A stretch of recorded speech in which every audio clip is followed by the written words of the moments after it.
Right, this video for introduction to converting polar and rectangular. It's actually the kind of double-sided single sheet we did in class. What was that? Monday.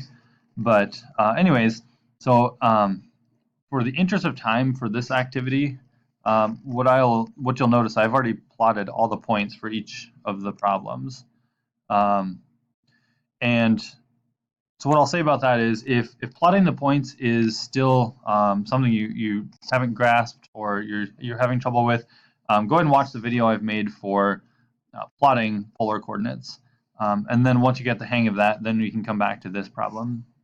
All right, so assuming that everyone's on board, for the interest of time, I'll just leave these points here. So if you took the table and plotted the points, you get these coordinates. And what we find is it's asking for the equation for the line or the curve created by the points. And what I would say is, if you notice, it's basically just a straight line. And we have discussed this before, but the straight line in polar form is always represented by theta equals some angle. So if you look at that, you can see, now what's interesting is there's actually two very direct answers we could pull from this. The most obvious, to me anyways, but it's theta equals 5 pi over 3. But there's a second easy answer, if you want to call it that, and that is after I've plotted my points and then actually looked at my angles, I can see that another way of describing this is theta equals 2 pi over 3. Because if I look at 5 pi over 3 clear down in the quadrant 4, these later coordinate points, I went 5 pi over 3, and then I went a distance of 1. And I went 5 pi over 3 clear down here in this quadrant, and I went out to 2 and out to 3. But what I also did was I went to 5 pi over 3, so I'm in the fourth quadrant, but I used a negative r value. And by doing that, instead of being quadrant 4, I ended up in quadrant 2.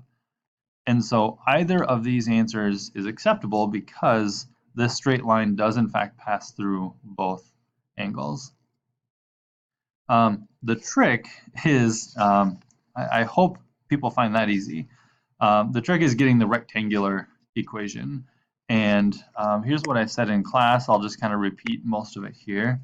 But the rectangular form for a straight line that I would recommend we use is the slope-intercept form, which looks like that. And the b is always representative of the y-intercept. And in this case, b is 0 because we pass through the origin. So we're left with y equals mx. And in order to find the slope, which is m, what we have is the change in y, so the rise, over the change in x, or the run. So change in y over change in x can be looked at as, let's find 2 points. So let's pick a point. I'm actually going to pick this guy right here and this one right here. The easy one's the origin. So my 2 points that I'm going to pick to find the slope are going to be, I'll put them down here, 0, 0, and from 0, 0, I went to, oops, not sure why I did that, -1, comma.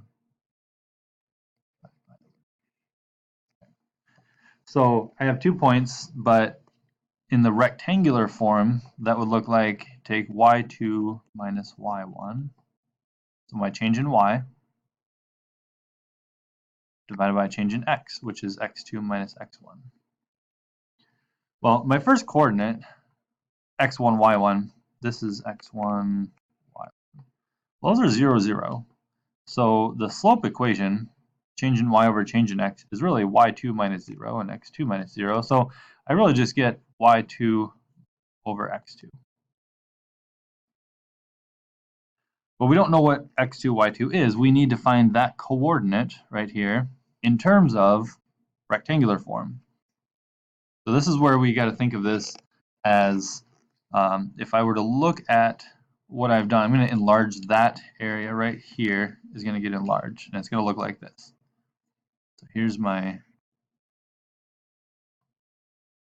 quadrant 2, here's my point. All right, so there's that point that was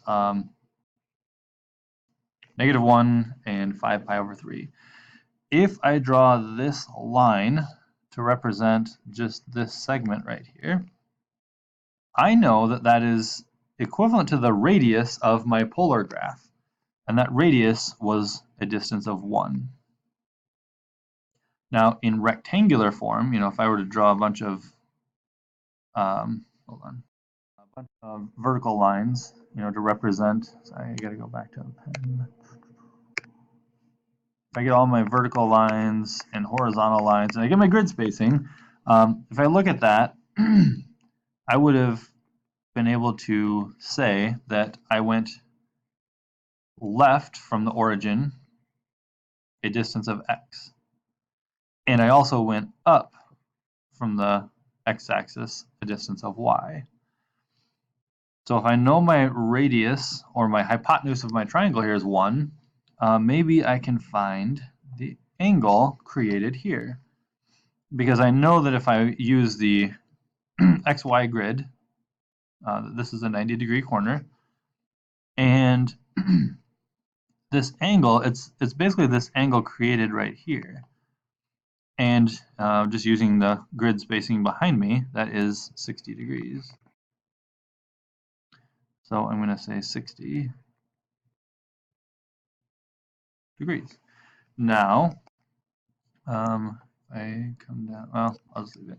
If I come over here, I can say, oh, well, I can find x and I can find y. If I have a triangle, I know the hypotenuse and I know one angle, and I know it's a right triangle, then x and y become very simply solved.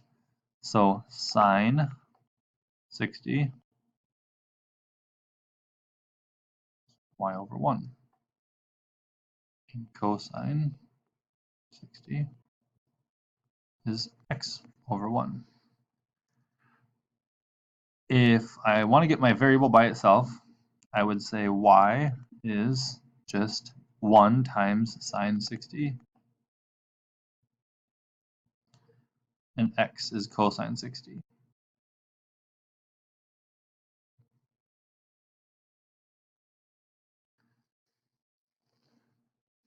And when I go through the equation, sine 60, that for sine 60, y is equal to, excuse me.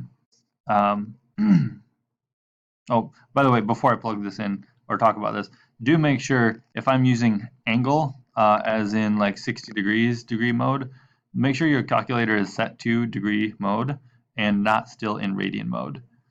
And vice versa, if you wanted to, instead of saying 60 this whole time, if you were putting in pi over 3, that's fine. We can run with that. But please be careful then, make sure your calculator is in radian mode. When you type this in, you would say sine pi over 3 and hit enter. But you would get square root 3 over 2 and 1/2. But now this is where you have to be careful, because our y value is positive, right? We're in quadrant 2, so y is positive. But our x is in quadrant 2 is negative. So let's scoot down a little bit further. Let's see if I can clear a little bit of room here. So what we found is the coordinates for that point in rectangular form are exactly that. You go back 1/2 and up square root 3 over 2.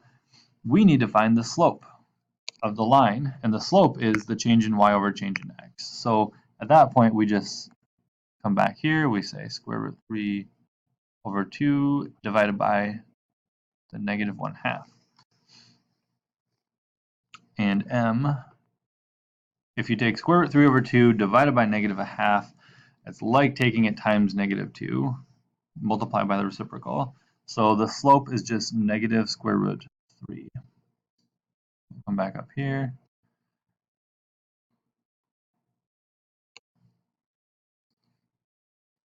And so we had our equation y equals mx plus b. B was 0. We found m to be negative square root 3. So our answer in rectangular form, y equals negative square root of 3 times x. Put that in parentheses if you want.